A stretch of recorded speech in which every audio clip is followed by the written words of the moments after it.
of the Lord are not weak men.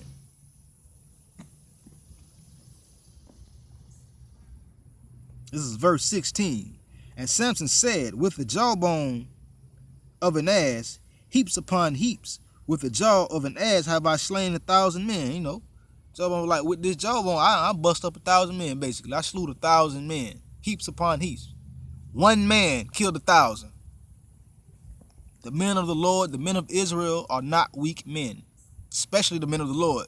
That's bringing forth this word.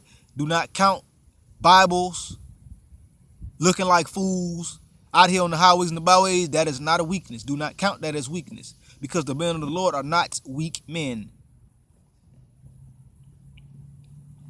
Verse 17, and it came to pass, when he had made an end of speaking, that he cast away the jawbone out of his hand, and called that place Ramoth Lehi. And he was sore athirst, and called upon the Lord Yahweh, and said, thou hast given this great deliverance into the hand of thy servant.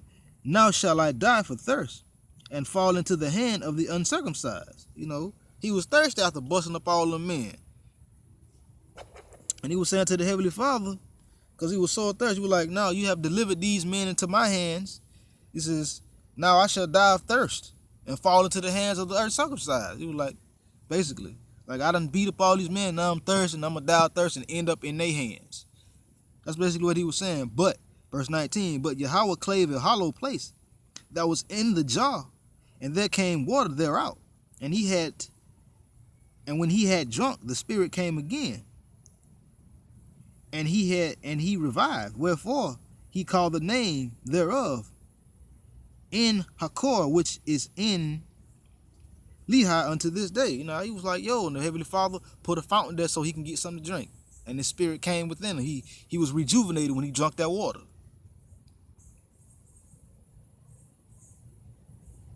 And he judged Israel in the days of the Philistines 20 years. This is Judges chapter 16. I'm going to just jump right to verse 23. Then the lords of the Philistines gathered them together for to do a great sacrifice unto Dagon their God, and to rejoice, for they said, our God hath delivered Samson, our enemy, into our hands. You know, they got it. It was like, oh yeah, because they called him because of Delilah. Another strange woman lied to him, cut his hair, lied to him, and when he got ready to shake himself, it didn't happen, because he gave away his strength, where his strength lies, and she did that, and they caught him, and then they put his eyes out and then locked him up. And then here at verse 23, they're giving offering, and they're celebrating to a Dagon, their god, or a false god, a graven image. You know what I'm saying? Being merry and being glad because, oh, you have delivered Samson into our hands. But verse 24, and when the people saw him, they praised their power, their God, for they said, our God hath delivered into our hands our enemy, and the destroyer of our country, which slew many of us. See, they were glad because Samson was putting hell on these people, these Philistines. But see, the Heavenly Father had something against the Philistines anyway, because they had dominion over Israel, but they was dogging Israel out. So that's why he raised up Samson. Verse 25, and it came to pass, when their hearts were merry, they said, call for Samson that he may make us sport. And they called for Samson out of the prison house, and he made them sport. And they set between them, they set him between the pillars. You know, they were like, call for Samson. They was basically making a fool out of him. Bring him out so he can entertain us, make us happy, make us be merry, make us laugh. And he did that. Verse 26, and Samson said unto the lad that held him by the hand, suffer me, allow me, that I may feel the pillars whereupon the house standeth, that I may lean upon them. See, Samson, he used his brain then. He was like, yo, show me where the pillars at, basically where the main support at, so I can rest and get my breath, you know. Verse 27, now when the house was full of men and women, all the lords of the Philistines were there, and there were upon the roof about 3,000 men and women that beheld while Samson made sport. So they was watching Samson. They was watching them jesting at Samson, making him a fool, making laughs at him and mocking him. But it was 3,000 men and women up there. Verse 28, and Samson called upon the Lord Yahweh and said, O Lord Yahweh, remember me, I pray thee, and strengthen me, I pray thee. Only this once, O Yahweh, that I may be at once avenged of the Philistines for my 2 eyes. See, he prayed to the Heavenly Father. Let me get them back. Let me get my revenge upon them. He called upon the Heavenly Father. Verse 29, and Samson took hold of the 2 middle pillars, which, Salakia, and Samson took hold of the 2 middle pillars upon which the house stood, and on which it was borne up, of the one with his right hand and of the other with his left hand. He put his hands on one pillar and put his hands on the other pillar.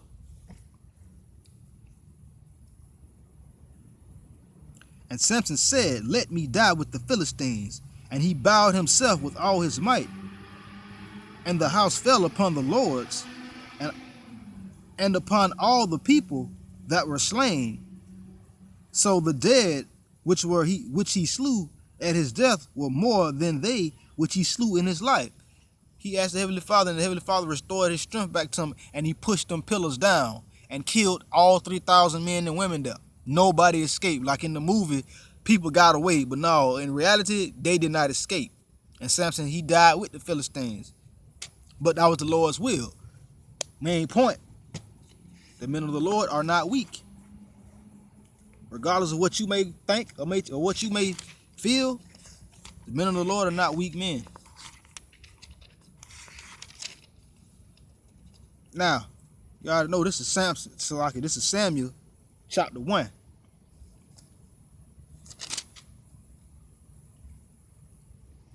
This is about David and Goliath.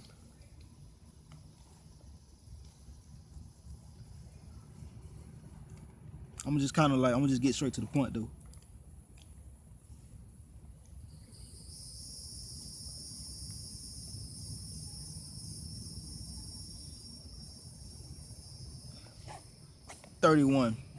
Just get straight to the point. Just to get straight to the point. It says, and when the words, you know what? I'm gonna start back a little bit just to give you a gist of the point. No, I'm gonna start back even further. It's like I'm gonna start at verse 12. Now David was the son of that Ephraite of Bethlehem, Judah, whose name was Jesse, and he had 8 sons. And the man went among men for an old man in the days of Saul. Verse 13. And the 3 eldest sons of Jesse went and followed Saul to the battle. And the names of his 3 sons that went unto the battle were Eliab, the firstborn, next to him Abinadab, and the third Shammah. Verse 14, and David was the youngest, and the 3 eldest followed Saul. See, they was going to war. Of course, you know, the Philistines, Goliath. And David was the youngest, and the 3 eldest followed Saul. Verse 15, but David went and returned from Saul to feed his father's sheep at Bethlehem. And the Philistines drew near morning and evening and presented himself 40 days. Because, you know, he's talking about Goliath. And Jesse said unto David, his son, take now for thy brethren an ephah of this parched corn and these 10 loaves, and run to the camp to thy brethren. Verse 18, and carry these 10 cheeses unto the captain of their 1,000, and look how thy brethren fare, and take their pledge. You know, he was like, here, take this food to your brothers and go to see how they doing. Run and go do this. And that's what David did. Verse 19, now Saul and they and all the men of Israel were in the valley of Elah fighting the Philistines, and David rose up early in the morning and left the sheep with the keeper, and took and went as Jesse had commanded him. he came to the trench as the hosts were going forth to the fight, and shouted for the battle, for Israel and the Philistines had put the battle in array, army against army. You know, they was ready to stomp and bump. They was getting ready. Verse 22, and David left his carriage in the hand of the keeper of the carriage, and ran into the army, and came and saluted his brethren. And he talked with them. Behold, there came up the champion of the Philistine of Gath, Goliath, by name, out of the armies of the Philistines, and spake according to the same words, and David heard them. All the men of Israel, when they saw the man, fled from him, and were so afraid. And the men of Israel said, have ye seen this man that has come up, surely to defy Israel? Is he come up? And it shall be that the man who killeth him, I'm going to read it over because I may have skipped. And the men of Israel said, have ye seen this man that is come up?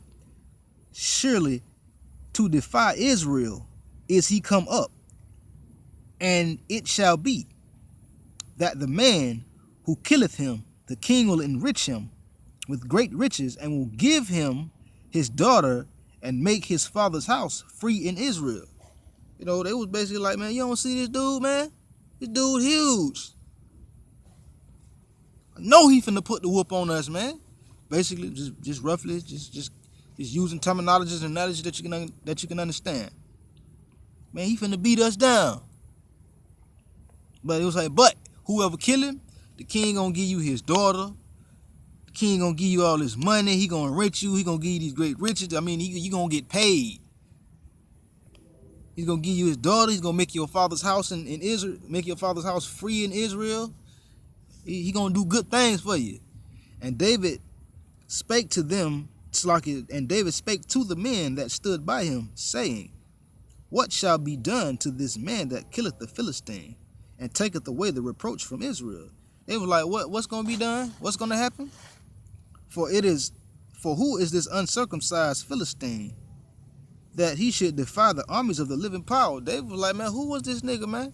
Like, who this dude think he is? This uncircumcised Philistine. Who is he to defy the powers, the army of the living power, Yahweh Bahashim Yahushua? I'm gonna jump to verse 31 just to speed up.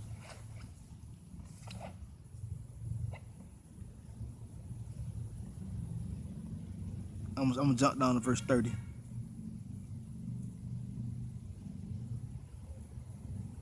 Okay, verse 28 again. I'm gonna just go back to verse 28. And Eliab, the eldest brother, heard when he spake unto the men. And Eliab's anger was kindled against David, and he said, why comest thou down hither? He heard David like, what you doing here? He got mad. Why are you here? What are you doing here? Why did you come down here? David responded, and with whom hast thou left those few sheep in the wilderness? Like, and who did you leave the sheep with now that you're down here? I know thy pride and the naughtiness of thine heart, for thou art come down that thou mightest see the battle. See, Eliab, the oldest brother, was like, you just coming down here to see something. You down here playing, basically. That's what Eliab was thinking. But no, verse 29, and David said, what have I done now? Is there another cause? They was like, man, what I done did? I ain't did nothing. What call? Why you hollering at me? What you going off on me for?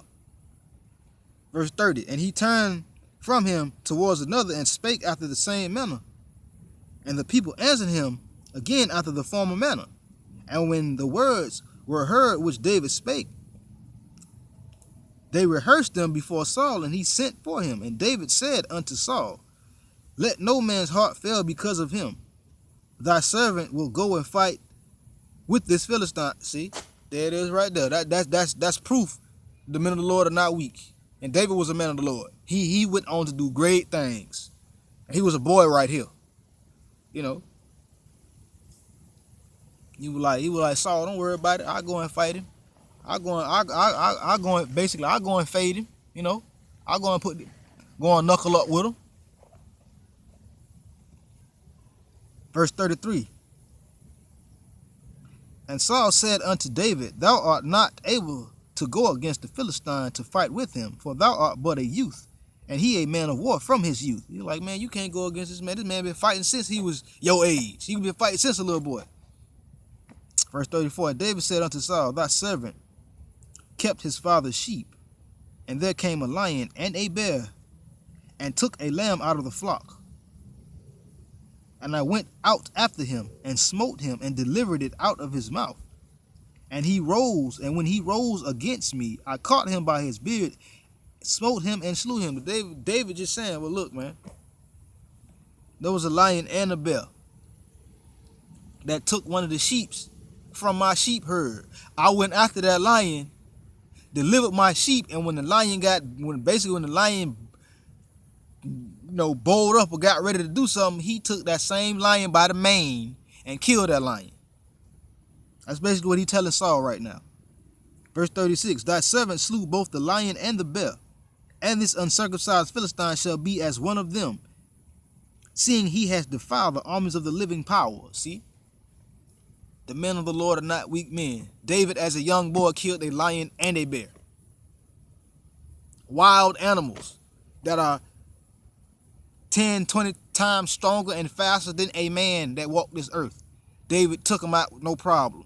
And guess what? David said the same thing. He's like, the same thing I did to that lion and that bear, I'm gonna do the same thing to this Philistine, this uncircumcised Philistine who defies the armies, or who have defied the armies of the living power, Yahweh B'Hashem Yahushua.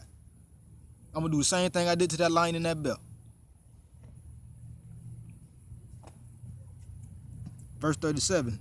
David said, moreover, the Lord that delivered me out of the paw of the lion and out of the paw of the bear, he would deliver me out of the hand of this Philistine. And Saul said unto David, Go, and the Lord be with thee. David was like, the same power, the same God that delivered me from the hand of the lion, the paw of the lion, and the paw of the bear, is the same power that's going to deliver me from the hand of this Philistine right here, this uncircumcised Philistine that defies the armies of the living power.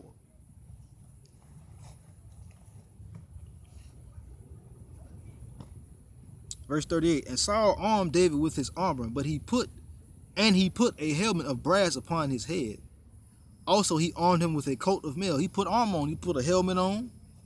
He put a mail on him, body armor.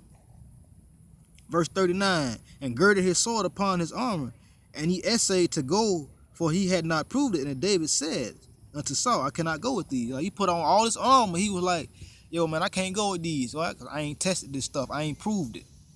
So I can't use it. For I have not proved them. And David, he took it off. Man, I can't do this, man. He took it off, took the heavy sword, put it down. You know what I'm saying? I ain't proved this stuff. I ain't tested this, so I can't use it. So he took it off. He put it off of him. Verse 40. And he took his staff in his hand, and he chose him 5 smooth stones out of the brook, and put them in a shepherd's bag, which he had, even in a scrip. And his sling was in his hand, and he drew near the Philistine. He ain't had nothing but a staff. He had a stick, a sack, some rocks, and a sling. Verse 41. And the Philistine came and drew near unto David. And then the man that bare the shield went before him. Verse 42. And when the Philistine looked about and saw David, he disdained him, for he was a youth, and ready, and of a fair countenance. Man, he basically, Goliath was like, for real? What he gonna do? Oh, what this light-skinned dude gonna do? What he gonna do? Basically. Verse 43. And the Philistine said unto David, Am I a dog that thou comest to me with staves? And the Philistine cursed David by his God. He was like, man, who you is, bro? Oh, I'm somebody low. I'm a dog. That you come to me with staves? You come to me with a stick? You come to me with nothing, basically? And he cursed David by his gods, which they was serving Dagon and stuff like that anyway. So, you know, It wasn't no power in it. It wasn't no power in it anyway. Verse 44. And the Philistine said to David, come to me, and I will give thy flesh unto the fowls of the air and to the beasts of the field. He was basically like, come on over here. He was like, basically, yeah, you might come on over here. I'm finna put this whoop on you, and I'm finna kill you. Your dead body finna be out here on the ground. And these fowls, these crows, everything, they gonna come eat your dead body, and the other animals of the field that eat dead stuff. And that's what it's gonna be. I'm gonna feed you to the fowls and the beasts. Basically, I'm gonna murk you, and I'm gonna go at them. Verse 45. Then said David to the Philistine, thou comest to me with the sword and with the spear and with the shield, but I come to thee in the name of the Lord Yahweh Bahashim Yahushua of hosts, the power of armies, the power of the armies of Israel, whom thou hast defied. They were like, oh yeah, well, I come to you in the name of Yahweh Bahashim Yahushua. You know, in the name of the Lord, the power of the armies of Israel. That's who I come to you in. Verse 46. You defied these, you defied that. Verse 46. This day will the Lord Yahweh deliver thee into mine hand, and I will smite thee and take thine head from thee, and I will give the carcasses of the host of the Philistines to this day unto the fowls of the air and to the wild beasts of the earth, that all the earth may know that there is a power, a God in Israel. So basically, they was like, look, check it out.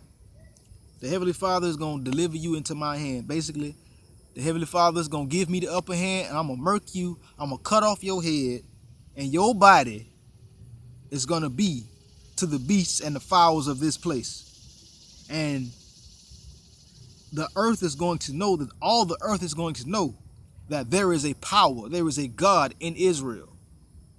You know, this got to be, and one thing, another thing, the men of the Lord are very bold too. So these are examples of the men of the Lord being very strong. These are examples of the men of the Lord not being weak at all. Verse 47.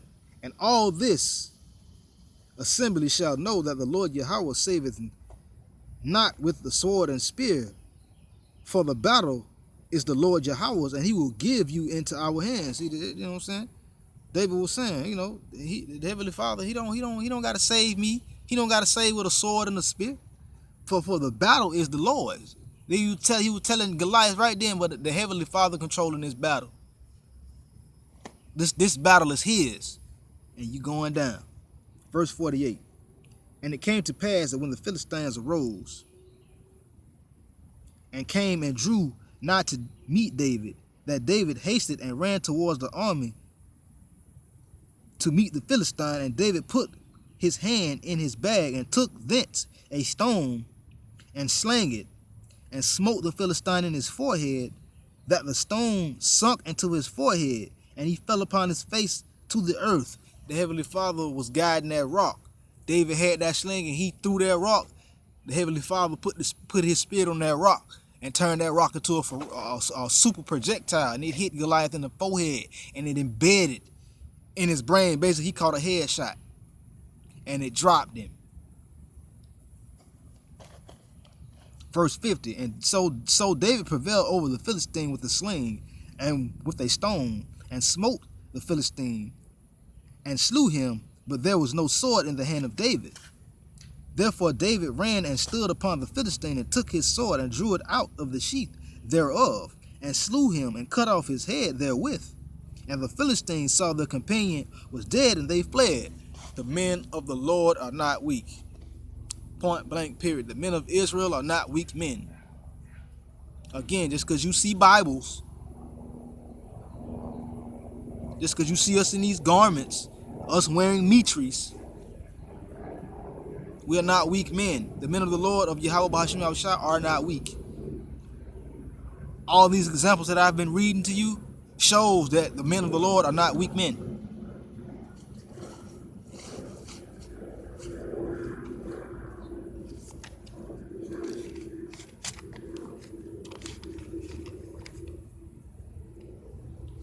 This is Exodus chapter 15. Now I'm gonna start at verse 2. I'm not verse 2, but chapter 2, since I'm here. 11 and 12. And it came to pass that in those days, when Moses was grown, that he went out unto his brethren, and looked on their burdens, and he spied an Egyptian smiting an Hebrew, one of his brethren. When Moses got grown, he went out, and he seen what an Egyptian smiting, beating on his fellow Hebrew brethren, his fellow Israelite brethren. Verse 12, and he looked this way and that way, and when he saw there was no man, he slew the Egyptian and hid him in the sand. Basically, Moses pulled one of these numbers. That shows that the men of the Lord are strong men. He did one of these numbers right here. Okay, ain't nobody looking. And he went there and he dropped that Egyptian and then hid his body in the sand. That's an example, another example of the men of the Lord not being weak. The men of the Lord are not weak men. Now, let's go to Exodus chapter 15. And I'm going to read verse 3.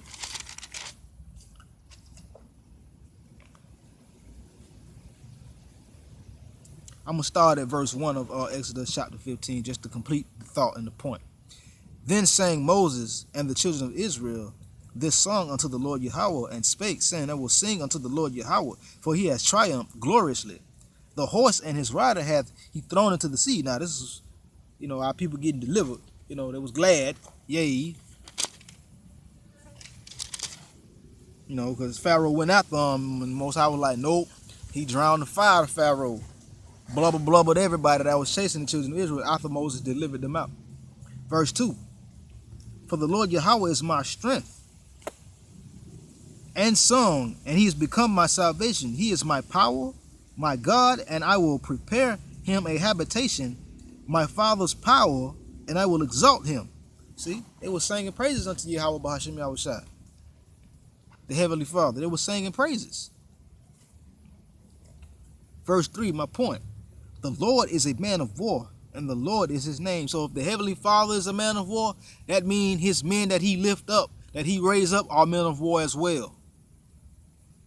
The Heavenly Father is not weak, so his men that he has set up are not weak.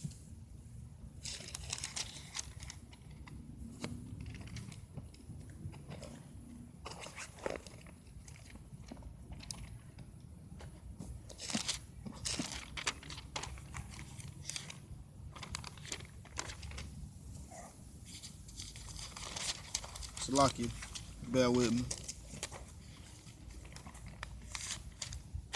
This is Joshua chapter 1, verse 9.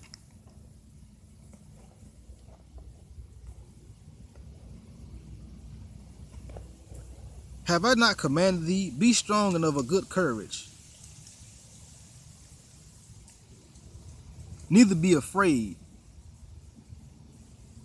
It's like I'm going to start over. Have I not commanded thee, be strong and of good courage? Be not afraid, neither be dismayed, for the Lord thy power is with thee, whithersoever thou goest. See, the Heavenly Father is saying in Joshua, hey, look, don't be afraid. Don't be afraid. I've commanded you to not be afraid. And you got to think, the Heavenly Father didn't give us a spirit of fear, but of love and a sound mind. Roughly paraphrasing. So the men of the Lord are not weak men. So we go out to the highways and the byways. Why? Because scriptures like Joshua chapter 1, verse 9, the Heavenly Father command us to be strong and of good courage, and be not afraid, neither be dismayed. For the Lord, the Yahweh, thy power, he is with us whithersoever we go, wherever we go. The Heavenly Father is with us. He is with the men of the Lord. So the men of the Lord, no, they are not weak men. Just another example of the men and men of the Lord being strong. Remember Judas Maccabees? First Maccabees chapter 2. When Nicanor went into the temple talking trash, talking about where's Judas Maccabees at, where he at. Next time I have to come here, I'm gonna burn this temple down, talk trash, disrespecting the temples.